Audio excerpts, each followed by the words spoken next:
You're fighting to save an ideal that doesn't exist. Never did. You need to pick a side. That is Henry Czerny, who returns to the Mission Impossible franchise 25 years after he first played Edward Kittredge. The latest movie, Mission Impossible Dead Reckoning Part 1, also sees Tom Cruise return as Ethan Hunt as he takes on his most dangerous assignment yet. And Henry joins us now. Henry, what was it like when you got the call to come back to Mission Impossible a couple of decades after you first played the role?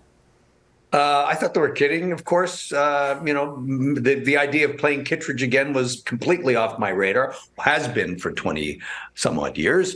And so I thought they were kidding. I was, as I said, I was in the middle of doing the day-to-day stuff that you do as a middle-class person in Los Angeles, doing my chores and my errands. And I got a call from the rep that Chris McQuarrie wants to talk to me about bringing Kittredge back to the franchise. And I thought, well, okay, that's probably not going to happen. And no, I was on a call with him the next day, and he was in Venice, location scouting, and had this idea for apparently the last few iterations of the Mission Impossible franchise that he wanted to bring Kittredge back. And so, okay, let's do it. Let's bring him back, and let's see what we can come up with. And speaking of calls, you get that call, and then how neat is it that you get to deliver what has become one of the most famous cinematic calls of all time? That was my brother and I. We loved the series like so many other people. And so when the first one came along and I found out that I was going to get to say your mission should you choose to accept it, when I found that out and I shared that with my brother, I think you could probably hear us screaming from High Park to the Scarborough. Yeah, it was a treat. It's always a treat. And the writing on this thing is so good. It's so rich. It's so it's a genre film. You could say it's an action movie, but the writing is so juicy. It's lovely. It is, and it's also kind of delightful that you're all having fun with it too. I like that you're poking fun with the call, the whole IMF team as well. That of course is led by Tom Cruise. But was that always scripted, or did that kind of come about organically? I think it comes about organically because they work in an organic way. They listen to what the actor brings, and then they'll adjust it to augment that or share it in a different way. They're very auteur-like for a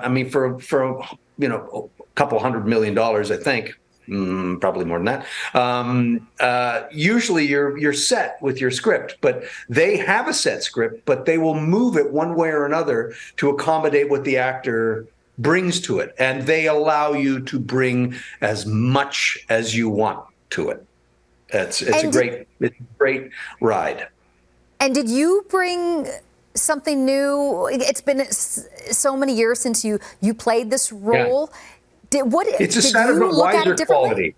Yeah, it's a sadder but wiser quality that I wanted to bring to Kittredge. That he understood how the system works, what's necessary, and how brutal it can be, and how tricky the whole thing can be to try and get it right. And he's not enthused about it. He's more or less resigned to the job that he has to do in order to satisfy his shareholders, which is predominantly the American people. And what about what Tom brings to his character? I mean, he just keeps ramping it up. Yeah, he does. He, as a human and as an actor, as a stunt person, he is truly extraordinarily driven and focused and generous. That's just, I don't think you'll hear that much different from anyone who's worked with him. He is the McCoy. He's I've heard from stunt people, across the board, and they've told me he's the most physically aware actor they've ever worked with, and stunt person, frankly. Yeah. Well, Mission Impossible Dead Reckoning Part 1 opens today. You can also catch all 6 of the previous Mission Impossible movies, now streaming free on Pluto TV until August 15th.